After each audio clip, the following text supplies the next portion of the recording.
Halo, selamat pagi, selamat beraktivitas. Perkenalkan, nama saya Dita Mesrati Hulu, NPM 20051111001, Prodi PPKN Universitas Dharma Agung. Baik, dalam kesempatan ini kita akan membahas tentang hukum Islam, di mana dosen pengampunya yaitu Bapak Kufanta Hendy Kokuba, SPD, MPD. Langsung saja kita pada pembahasannya, di mana pembahasannya itu hukum Islam dibagi yaitu sejarah perkembangan hukum Islam, karakteristik hukum Islam, sumber-sumber hukum Islam, hukum keluarga, dan yang kelima yaitu hukum waris. Kita bahas satu-satu yaitu perkembangan hukum Islam. Sejarah masuknya hukum Islam di Indonesia. Masuknya hukum Islam atau agama Islam ke Indonesia yaitu pada 1 Hijriah atau ke-6 Masehi yang dibawa oleh pedagang-pedagang Arab. Jadi kita tahu dulu bahwa berbagai negara masuk Indonesia itu melalui perdagangan tanpa sengaja telah menyebarkan agamanya. Jadi begitu juga dengan agama Islam ini masuk yang dibawa oleh pedagang-pedagang dari Arab. Pada masa ini, di era 1 Hijriah ini menjadi era di mana hukum Islam pertama kali masuk Indonesia ditandai dengan adanya kerajaan Islam. Pada masa hukum Islam ini terus berkembang sampai sekarang ini. Bahkan sampai pada saat ini hukum Islam menjadi salah satu pembentukan dalam pembentukan hukum nasional, di mana yang lainnya itu hukum adat, hukum KUA perdata atau hukum barat. Baik, berikutnya itu pengertian hukum Islam. Hukum Islam adalah syariat yang berarti peraturan yang diberikan Allah kepada umatnya yang dibawa oleh seorang nabi atau diperantarai oleh seorang nabi, baik hukum yang berhubungan dengan kepercayaan maupun hukum yang berhubungan dengan amalia atau perbuatan yang dilakukan oleh umatnya atau umat muslim. Jadi hukum Islam ini adalah hukum yang syariat yang diberikan Allah kepada umatnya melalui perantara seorang nabi. Ruang lingkup hukum Islam. Ruang lingkup hukum Islam adalah kajian hukum Islam atau bidang-bidang hukum yang menjadi bagian dari hukum Islam. Yang pertama, syariat atau ibadah, yaitu hubungan yang mengatur hubungan manusia atau umatnya dengan Allah. Yang kedua yaitu muamalah atau perbuatan, yaitu hukum yang mengatur antara hubungan sesama manusia atau sesama manusia. Adapun tujuan dari hukum Islam ini yaitu aturan yang dijalankan untuk mencapai kebahagiaan hidup di dunia dan akhirat dengan mengambil segala manfaat dan mencegah mudarat atau keburukan yang tidak berguna bagi kehidupan. Jadi tujuan dari hukum Islam itu untuk memberikan kebahagiaan dengan aturan-aturan yang dijalankan di dunia dan akhirat dengan mengambil segala manfaat dan mencegah keburukan bagi kehidupan umatnya atau kehidupan manusia. Topik berikutnya itu karakteristik hukum Islam. Karakteristik hukum Islam ini dibagi menjadi 3. Yang pertama, sempurna. Artinya syariat dalam Islam selalu sesuai dengan segala kondisi dan situasi manusia. Yang kedua, universal, artinya berlaku untuk semua tanpa adanya batasan suku, wilayah, dan bahasa. Yang ketiga, elastis, dinamis, fleksibel, dan tidak kaku. Maka dia dapat mengikuti perkembangan zaman karena hukum Islam itu tidak kaku. Yang berikutnya yaitu penuntutan dalam pasal 1 ayat 3 Undang-Undang 16 tahun 2004 tentang Kejaksaan Republik Indonesia. Penuntutan adalah tindakan untuk melimpahkan wewenang ke pengadilan negeri untuk menurut cara diatur dalam undang-undang acara pidana dengan meminta diperiksa dan diputuskan oleh hakim dalam sidang pengadilan. Dalam acara hukum pidana, penuntutan dibagi beberapa tahap. Yang pertama, penyelidikan. Penyelidikan adalah serangkaian tindakan untuk mencari dan menemukan suatu peristiwa yang diduga sebagai tindakan pidana. Itu segala tindakan untuk mencari dan menemukan suatu peristiwa yang diduga sebagai tindakan pidana. Setelah dilakukannya penyelidikan, maka akan disusul dengan penyidikan. Penyidikan adalah serangkaian tindakan menyidik, yaitu dengan mengumpulkan bukti, di mana bukti tersebut nanti dapat membuat terang suatu kejadian atau dapat membuat suatu peristiwa tersebut dan menemukan tersangkanya atau memperjelas suatu tindakan pidana yang terjadi tersebut. Yang setelah tahap penyidik maka masuk ke tahap penuntutan, di mana tahap penuntutan tadi yaitu tindakan melimpahkan perkara ke pengadilan negeri dengan yang wewenang dan menurut acara hukum pidana untuk diputuskan dan diperiksa oleh hakim di pengadilan. Setelah penuntutan maka yaitu keputusan hakim. Keputusan hakim ini maksudnya itu keputusan yang diberikan oleh seorang hakim yang dianggap benar dan mengikat sepanjang tidak ada upaya hukum yang dilakukan oleh terdakwa terhadap keputusan tersebut. Yang berikutnya itu upaya hukum. Upaya hukum ini akan ada jika seorang terdakwa mengajukan gugatan atau suatu untuk diperiksa kembali suatu keputusan hakim tersebut. Jadi, jika seorang terdakwa merasa protes dengan hasil atau keputusan seorang hakim, maka dia bisa mengajukan suatu banding. Makanya adanya suatu upaya hukum. Jika seorang terdakwa tidak setuju dengan keputusan hakim, maka upaya hukum tidak ada. Yang berikutnya itu pra penuntutan.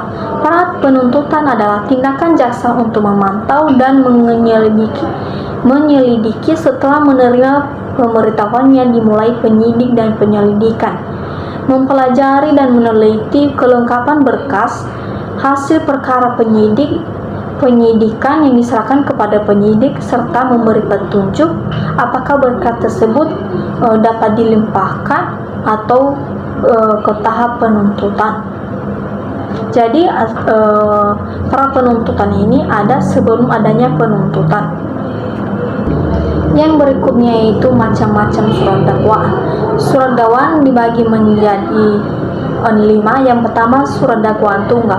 Artinya adalah surat dakwaan di mana hanya satu tindakan pidana karena tidak ada kemungkinan adanya pengajuan alternatif dakwaan atau dakwaan pengganti lainnya. Yang kedua itu surat dakwaan alternatif, yaitu surat dakwaan yang disusun secara berlapis. Lapisan yang satu merupakan alternatif atau bersifat pengecualian pada dakwaan atau pada lapisan lainnya. Jadi surat dakwaan alternatif ini ada surat dakwaan yang disusun secara berlapis, tapi lapisan berikutnya itu merupakan alternatif atau pengecualian. Surat dakwaan berikutnya itu surat dakwaan subsidi. Berikutnya adalah surat dakwaan subsidiar. Surat dakwaan itu adalah surat dakwaan yang disusun secara berlapis, tapi sebagai pengganti lapisan sebelumnya. Jadi surat dakwaan subsidiar itu surat dakwaan yang secara berlapis. Lapisan berikutnya itu sebagai pengganti dari lapisan sebelumnya. Yang berikutnya adalah surat dakwaan kumulatif. Surat dakwaan kumulatif adalah surat dakwaan tindakan pidana Surat dakwaan kumulatif adalah surat dakwaan di mana dakwaan yang didakwa beberapa tindakan pidana sekaligus, tetapi dan akan dibuktikan satu persatu. Jika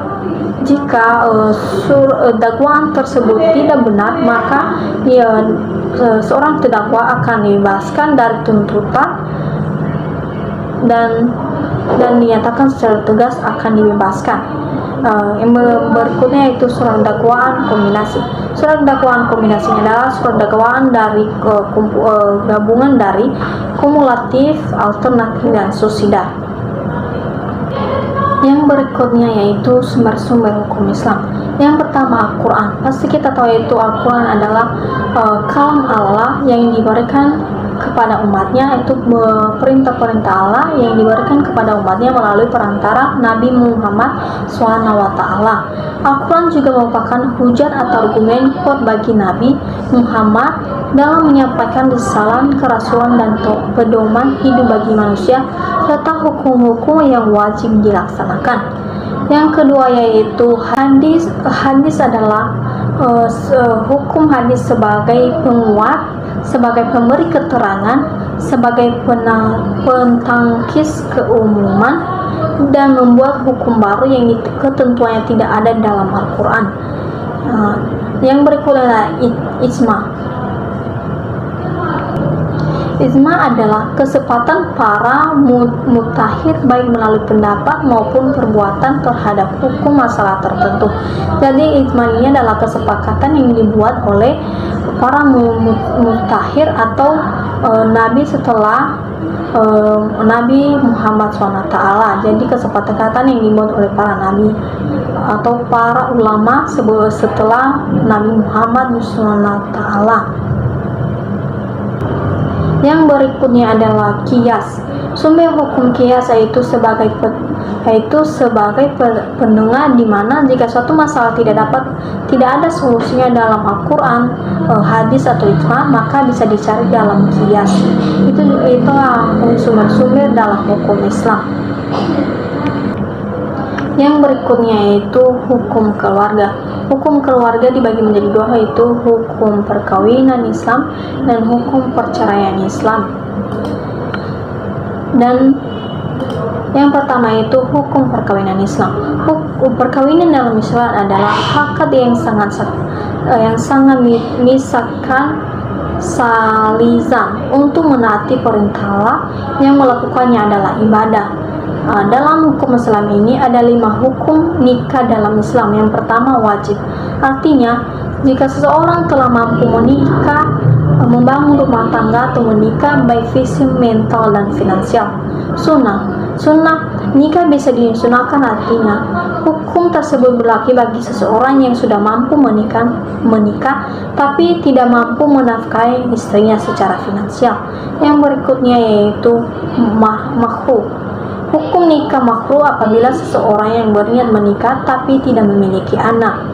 Yang berikutnya itu mubah, artinya seseorang yang menikah tersebut hanya untuk memenuhi syahwatnya atau hanya untuk bersenang-senang saja.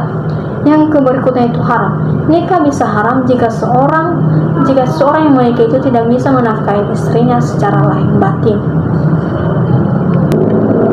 Perceraian dalam Islam. Perceraian dalam Islam adalah jalan terakhir bila terjadi masalah dalam keluarga dan telah dilakukan semua cara atau upaya untuk mempertahankan tetapi tidak ada perubahan. Cerai dalam Islam ini terbagi dua, yaitu talak dari suami, artinya suami menceraikan istrinya. Yang kedua itu gugatan cerai istri, artinya ini yaitu istri yang menggugat cerai suaminya, di mana dia harus menyerahkan surat ke pengadilan negeri. Setelah itu maka akan diproses dalam pengadilan agama. Yang berikutnya itu pasti tidak lepas dalam sebuah keluarga adanya masalah-masalah yang sering terjadi. Jadi masalah-masalah yang sering kita lihat dalam kehidupan sehari-hari atau di lingkungan masyarakat itu, menurut saya yang saya lihat sendiri yaitu perselingkuhan. Di mana perselingkuhan ini sering terjadi jika dalam rumah tangga tidak adanya perbedaan pendapat atau adanya pihak ketiga yang ingin menghancurkan rumah tangga tersebut. Maka perselingkuhan ini pasti terjadi jika seorang suami tidak bisa Jika seorang pasangan tidak bisa menahan dirinya, maka perselingkuhan ini pasti terjadi. Ini juga menjadi salah satu faktor atau masalah yang terjadi dalam rumah tangga. Yang kedua yaitu perubahan ekonomi. Maksudnya ini, jika pada keluarga, contohnya kelahiran anak atau pertumbuhan ekonomi lainnya, maka otomatis jika terjadi perubahan tersebut, maka pendapatan tidak sesuai lagi dengan pengeluaran, maka itu juga bisa menjadi salah satu faktor masalah dalam rumah tangga. Perbedaan pendapat, otomatis ini juga menjadi salah satu masalah yang terjadi keluarga. Jika dalam suatu masalah tidak ada sepikiran, maka akannya ada perbedaan pendapat. Rasa cemburu berlebihan, maksudnya rasa cemburu berlebihan ini dalam rumah tangga memang adanya rasa cemburu, tapi jika dalam rumah tangga adanya rasa cemburu berlebihan, itu juga tidak baik, karena kayak lebih posesif. Dan berikutnya yaitu poligami, yaitu memiliki lebih dari satu istri. Biasanya terjadi masalah jika seorang suami tidak bisa adil kepada semua istrinya, karena seorang poligami itu harus adil kepada semua istrinya, lahir maupun batin maupun finansial. Yang berikutnya itu kekerasan dalam rumah tangga. Kekerasan dalam rumah tangga juga menjadi masalah yang sering terjadi dalam keluarga, dan bukan hanya ini masalah yang sering terjadi dalam keluarga, masih banyak lagi. Yang terakhir yaitu hukum waris. Hukum waris dalam Islam adalah hukum yang mengatur pemindaian hak kepemilikan harta peninggalan pewaris, menentukan siapa-siapa saja yang menjadi hak ahli waris dan berapa bagiannya masing-masing. Pembagian warisan sesuai dengan yang telah disepakati bersama atau sesuai dengan pembagian yang diberikan sesuai dengan wasiat dari seorang pewaris tersebut. Pembagian warisan dalam Islam diatur dalam pasal 176 sampai 185 KHR.